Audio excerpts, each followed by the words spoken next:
Hello and welcome to the Teju classes. आप सभी का आपका अपना यूट्यूब चैनल तेजू क्लासेस में स्वागत है। 12 तारीख को आपका पेपर है ना, साइंस का। और उसी को ध्यान में रखते हुए हम आपके लिए इंपॉर्टेंट क्वेश्चंस का सीरीज लेकर के उपस्थित हुए हैं। अगर आप इस चैनल पर नए हैं तो आप इस चैनल को सब्सक्राइब कर लें और मैथमेटिक्स का और सोशल साइंस का, मैथ का और साइंस का इम्पॉर्टेंट क्वेश्चंस, सोशल साइंस का इम्पॉर्टेंट क्वेश्चंस जो है ऑलरेडी इस चैनल पे अपलोडेड है। अगर आप अभी तक उसे नहीं देखे हैं तो प्लेलिस्ट में जा कर के आप उसे देख सकते हैं। वीडियो के एंड में प्लेलिस्ट आएगा, वहाँ पे भी आप क्लिक करके फिर उसको खोल करके उसको आप देख सकते हैं। चलिए हम लोग शुरू करते हैं साइंस के इंपॉर्टेंट क्वेश्चन, है ना। पहला क्वेश्चन है कि निम्न में से कौन सदिश नहीं है। ठीक है, इसमें इंग्लिश वाले बच्चों के लिए हम इंग्लिश टर्म जो है वो यूज कर देंगे। तो निम्न में से कौन सदिश नहीं है। Which of the which of the following which of the following is not a vector quantity, is not a vector quantity। ठीक है, तो इसमें से वेक्टर क्वांटिटी कौन नहीं है। वेक्टर क्वांटिटी कौन होता है, जिसका डायरेक्शन भी होता है ना, और मैग्नीट्यूड भी होता है।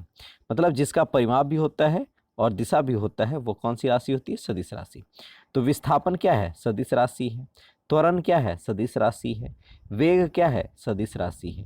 लेकिन दूरी क्या है, अदिश राशि है। क्या है, अदिश है, यानी स्केलर क्वांटिटी है। तो इनमें से कौन सदिश नहीं है, तो दूरी। इसका सही आंसर क्या हो जाएगा, ऑप्शन नंबर डी। क्लियर है। चलिए क्वेश्चन नंबर 2 देखिए, वेग परिवर्तन की दर को क्या कहते हैं। वेग की परिवर्तन की दर को क्या कहते हैं, तो वेग की परिवर्तन को दर को त्वरण कहते हैं। ठीक है, the rate of change of velocity is called acceleration. क्या, एक्सेलरेशन। क्लियर है।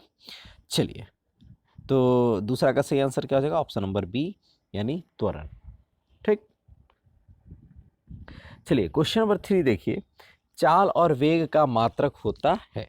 चाल और वेग का मात्रक क्या होता है। तो चाल और वेग का मात्रक क्या होता है, चलिए थोड़ा सा हम लोग डिस्कशन कर लेंगे। क्वेश्चन नंबर 2 से देख लेते हैं क्या क्या है। फिजिक्स का पूरा पोर्शन इसमें क्लियर होगा, है ना। वेग परिवर्तन की दर को क्या कहते हैं। सबसे पहले क्या है, वेलोसिटी। डिस्टेंस, डिस्टेंस यानी दूरी। दूरी क्या है, total path covered by a body. किसी भी वस्तु के द्वारा जितना रास्ता तय किया जाता है, वो टोटल कुल रास्ता जो होती है वो होती है दूरी। ठीक है। उसके बाद एक इसी का भाई है विस्थापन। दूरी का भाई कौन है, विस्थापन। विस्थापन क्या होता है कि सबसे छोटी दूरी, ए से बी पोजीशन के पास जो सबसे छोटी दूरी होती है ना, सबसे छोटा रास्ता जो होता है उसको बोलते हैं हम लोग विस्थापन। ये रास्ता वस्तु के द्वारा तय की गई हो या नहीं की गई हो, वो इस पर निर्भर नहीं करता है। ठीक है। अगर वस्तु मान लो एक ये है, ए से बी सी डी, अगर वस्तु ए बी सी डी ऐसे इस तरह से रास्ता तय किया है और आपसे पूछा जाए कि ए से डी का विस्थापन क्या होगा, तो ए से डी का विस्थापन यही होगा जो सबसे छोटा रास्ता है, भले वो रास्ता इसके द्वारा तय किया गया हो या न किया गया हो। क्लियर है। चलिए, दूरी बटा समय, दूरी बटा समय को क्या बोलते हैं, चाल। दूरी बटा समय को क्या बोलते हैं, चाल, यानी स्पीड। तो स्पीड भी क्या हो गया, स्केलर क्वांटिटी हो गया। दूरी भी क्या है, स्केलर क्वांटिटी, यानी अदिश राशि। वेग क्या होगा, विस्थापन बटा समय। विस्थापन बटा समय, यानी विस्थापन क्या है, सदिश राशि है, तो वेग भी क्या होगा, सदिश राशि होगा। ठीक है। वेग परिवर्तन की दर, यानी अगर वेग में परिवर्तन होगा v2 माइनस v1 बटा टी, तो ये क्या हो जाएगा, त्वरण। ये क्या हो गया, त्वरण, यानी एक्सेलरेशन। ठीक है। चलिए, दूरी का क्या होगा यूनिट, दूरी का होता है मीटर। ऐसा यूनिट मीटर। विस्थापन का भी ऐसा यूनिट क्या होगा, मीटर। चलिए, चाल क्या है, दूरी बटा समय, तो यानी मीटर पर सेकेंड। वेग क्या है, विस्थापन बटा समय, तो मीटर पर सेकेंड, तो इसका यूनिट क्या हो जाएगा, मीटर पर सेकेंड। ठीक है। अच्छे, त्वरण का यूनिट क्या होगा, त्वरण क्या है, वेग बटा समय, तो वेग का क्या हो जाएगा, मीटर पर सेकेंड, और समय का सेकेंड, तो ये क्या हो जाएगा, मीटर पर सेकेंड स्क्वायर, या ऐसे लिखिए, या मीटर पर सेकेंड स्क्वायर ऐसे लिखिए, दोनों सेम है। ठीक है।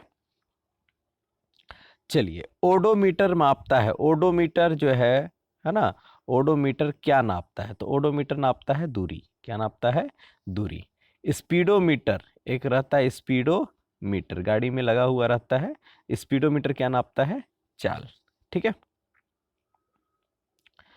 नेक्स्ट क्या है, 20 मीटर पर सेकेंड को किलोमीटर प्रति घंटा में मान होगा।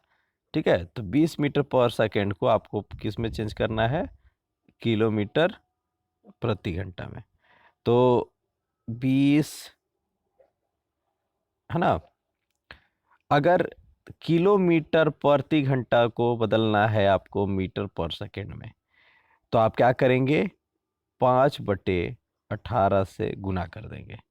ये कहाँ से आया, मीटर में बदलिए तो 1000, किलोमीटर मीटर में कितना हो जाएगा, 1000, और जो घंटा है वो समय में कितना हो जाएगा, 3600। इसको काटिए, 0 0 ये कट जाएगा, 2 5 10 और 2 18 36, तो 5/18। क्लियर है। यानी किलोमीटर आवर से मीटर पर सेकेंड में जाना है तो 5/18, तो इसको पलट दीजिए, यानी मीटर प्रति सेकेंड से आपको जाना है किलोमीटर प्रति घंटा में, तो क्या हो जाएगा, 18/5 से गुना कर दीजिए। चलिए, अब इसमें कीजिए, 20 मीटर है तो 20 गुने क्या हो जाएगा, 18/5।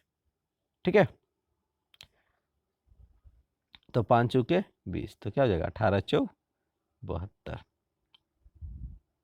क्लियर है। तो आसानी से हम इसको कर लेंगे, तो 72 किलोमीटर प्रति घंटा। चलिए, क्वेश्चन नंबर 6 देखिए, एक कार की चाल 15 मीटर की दूरी तय करने में 18 किलोमीटर प्रति घंटा से 36 किलोमीटर प्रति घंटा हो जाता है, तो कार का त्वरण। तो अब देखिए, मीटर में दिया हुआ है दूरी, तो इस भी जो वेग है ना, ये भी क्या करेंगे हम लोग, मीटर पर सेकंड में कर देंगे। तो 18 किलोमीटर प्रति घंटा है, तो 18 किलोमीटर प्रति घंटा को मीटर पर सेकंड में बदलने के लिए क्या हो जाएगा, 5/18 से गुना हो जाएगा, ये कट जाएगा, तो कितना हो जाएगा, 5, तो 5 मीटर प्रति सेकंड। अब 36 को हम लोग बदलते हैं, 36 को किस से करेंगे, 5/18 से ही करेंगे, तो 18 दूनी 36, तो 5 दूनी के 10, ये हो जाएगा 10 मीटर पर सेकंड। ठीक है। तो फाइनल वेलोसिटी यानी अंतिम वेग 10 और शुरुआत वाला वेग कितना है, 5। चलिए, तो हमको क्या पता है, भी स्क्वायर माइनस यू स्क्वायर बराबर 2as पता है। भी स्क्वायर यानी क्या हो जाएगा, 10 का स्क्वायर, अंतिम वेग क्या था, 10 आया था, तो 10 का स्क्वायर माइनस प्रारंभिक वेग कितना आया था, 5 आया था, तो 5 का स्क्वायर बराबर 2 गुने ए गुने त्वरण, यही निकालना है, और टाइम दूरी कितना है, 15। अब 10 का स्क्वायर यहाँ पे ऊपर में देख लेते हैं, 10 का स्क्वायर कितना हो जाएगा, 100 माइनस 50 25 बराबर 2 गुने ए गुने 15, तो 100 में से 25 जाएगा तो कितना हो जाएगा, 75। ठीक है, कितना हो जाएगा, 75, तो दो और इसको गुना करेंगे तो कितना हो जाएगा, 30, और इसको गुना करेंगे तो 75। ठीक है, 30 बराबर 75, तो ए बराबर क्या हो जाएगा, 75/30, तो काट दीजिए, 3 दहिया 30 और 3 से 25, तो 2.25/10 यानी 2.5 मीटर पर सेकेंड स्क्वायर। इसका सही आंसर क्या हो जाएगा, छठा का 2.5 मीटर पर सेकेंड स्क्वायर। ठीक है, v square minus u square बराबर 2a, इस पे हम लोग बैठा देंगे। चलिए, बल का एसआई मात्रक क्या है, बल का एसआई मात्रक क्या है, न्यूटन। क्या है, न्यूटन। न्यूटन को ही क्या बोलते हैं, केजी मीटर पर सेकेंड स्क्वायर। ये भी रहेगा तब भी ठीक है, ये भी रहेगा तब भी ठीक है। ठीक है, तो बल का एसआई मात्रक क्या हो जाएगा, न्यूटन। 1 न्यूटन किसके बराबर होगा, तो अभी हमने देखा 1 केजी मीटर पर सेकेंड स्क्वायर, तो केजी मीटर पर सेकेंड स्क्वायर, तो ये पहला, 8वां का भी क्या हो जाएगा, पहला। ठीक है। तीन पिंड दिया हुआ है, तीन बॉडी दिया हुआ है ए बी सी, उसके द्रव्यमान दिए हुए, मास दिया हुआ है 5 kg, 2 kg और 10 kg। किसका जड़त्व तो सबसे कम है? सबसे कम किसका जड़त्व होगा? तो जिसका द्रव्यमान सबसे कम उसका जड़त्व सबसे कम, जिसका द्रव्यमान सबसे अधिक उसका जड़त्व सबसे अधिक, जड़त्व यानी इनर्शिया। ठीक है, तो सबसे ज्यादा किसका होगा? बी। सबसे कम किसका होगा? बी का। और सबसे अधिक किसका होगा? सी का। तो क्या पूछ रहा है? कम पूछ रहा है, तो क्या हो जाएगा? बी का। ठीक है, चलिए क्वेश्चन नंबर 10 देखिए। 1 kg द्रव्यमान पर 1 न्यूटन बल लगाने पर उत्पन्न त्वरण का मान क्या होगा? तो क्या हो जाएगा? फोर्स बराबर मास इंटू एक्सेलरेशन, त्वरण द्रव्यमान गुने त्वरण। तो ए बराबर क्या हो जाएगा? फोर्स बट्टा एम। तो फोर्स कितना है? 1, और द्रव्यमान कितना है? 1। तो कितना हो जाएगा? 1 मीटर पर सेकेंड स्क्वायर। तो क्या हो जाएगा? 1 मीटर पर सेकेंड स्क्वायर। ठीक है, याद रखिएगा, मीटर पर सेकेंड किसका है? वेलोसिटी का। और मीटर पर सेकेंड स्क्वायर किसका है? एक्सेलरेशन का, यानी त्वरण का। चलिए, न्यूटन के गति के पहले नियम से मिलता है, क्या मिलता है गति के पहले नियम से? जड़त्व की परिभाषा। ठीक है, इनर्शिया के बारे में मिलता है। ठीक है, उसके डिफिनेशन। तो 11 का सही answer option number B. Newton गति के कौन से नियम से बल मापने का सूत्र मिलता है? तो किसके? दूसरे नियम से। ठीक है, दूसरा नियम क्या कहता है कि जो बल होता है वो क्या होता है? Rate of change of momentum होता है। संवेग में परिवर्तन के दर को क्या बोलते हैं? बल बोलते हैं। ठीक है, the rate of change of momentum is called force. चलिए क्वेश्चन नंबर 13 देखिए। जी का मान होता है, जी का मान कितना हो जाएगा? 9.8 मीटर पर सेकेंड स्क्वायर। जी क्या है? त्वरण है, तो यूनिट भी क्या होगा? त्वरण होगा। ठीक है, चलिए क्वेश्चन नंबर 14 देखिए। 60 kg द्रव्यमान के किसी मनुष्य का चंद्रमा पर भार होगा, तो चंद्रमा पर कितना भार हो जाएगा उसका? 1 मिनट,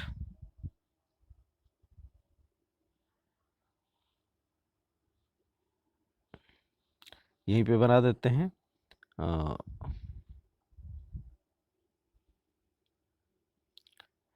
60 kg द्रव्यमान के किसी मनुष्य का चंद्रमा पर भार होगा, तो चंद्रमा पर जी का मान क्या हो जाएगा? 1/6। क्या हो जाएगा? 1/6। ठीक है, तो पृथ्वी पर उसका कितना हो जाएगा? 600। 60 kg द्रव्यमान है और जी 10 है, तो 60 गुने क्या हो जाएगा? जी पृथ्वी पर कितना हो जाएगा? 600। और चंद्रमा पर क्या होता है? 1/6 होता है। पृथ्वी पर जितना भार होगा उसका 1/6 होगा। क्यों? क्योंकि जी का मान 1/6 हो जाएगा। ठीक है, 10 यहाँ पे है, तो उसका क्या हो जाएगा? 10/6 हो जाएगा। तो 6 से 600 में करेंगे तो कितना आ जाएगा? 100 न्यूटन। ठीक है, तो पृथ्वी पर जितना होगा उसका 1/6 जो होगा, है ना, 1/6वां भाग जो होगा वो होगा चंद्रमा पर। ठीक है, चलिए नेक्स्ट क्वेश्चन देखिए 15।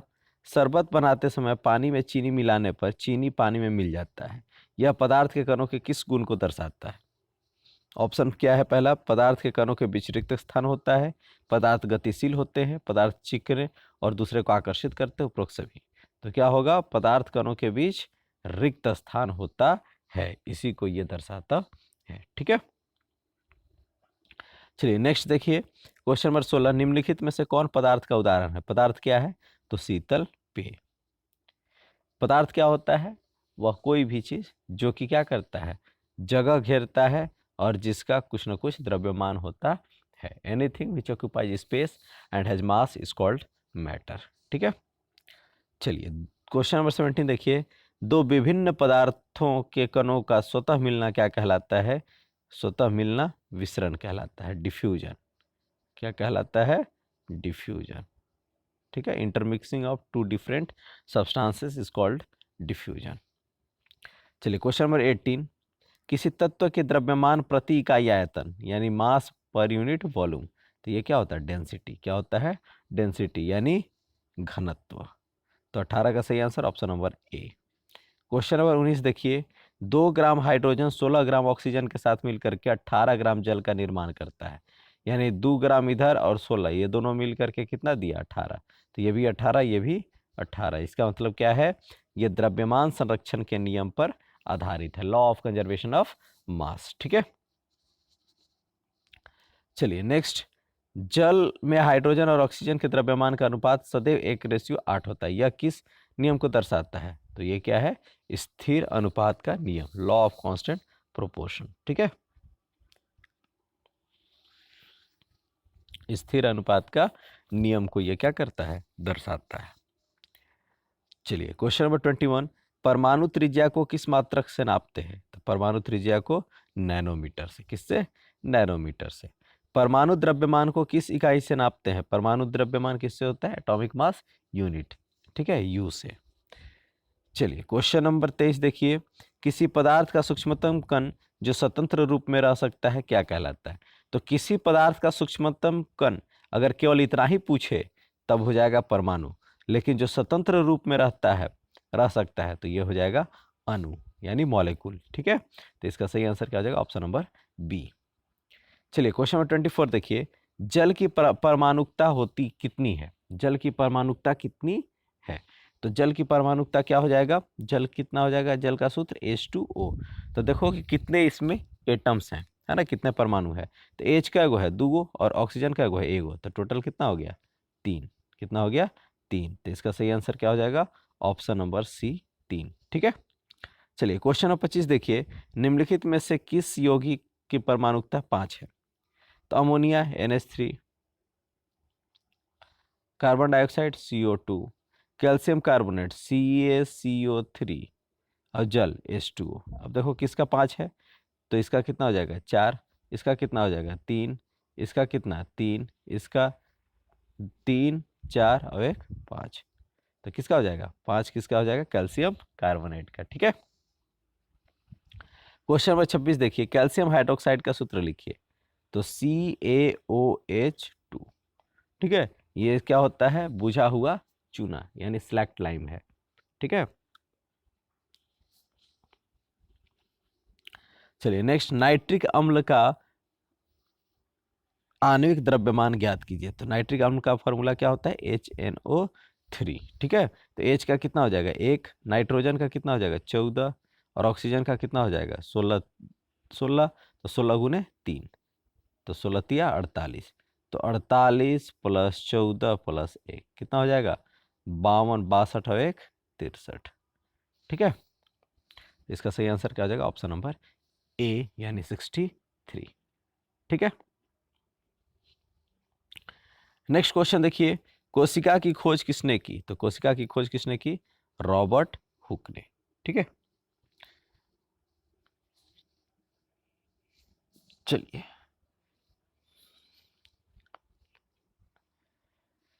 नेक्स्ट, निम्नलिखित में से कौन जीव एक कोशिकीय है? एक कोशिकीय जीव इसमें से कौन है?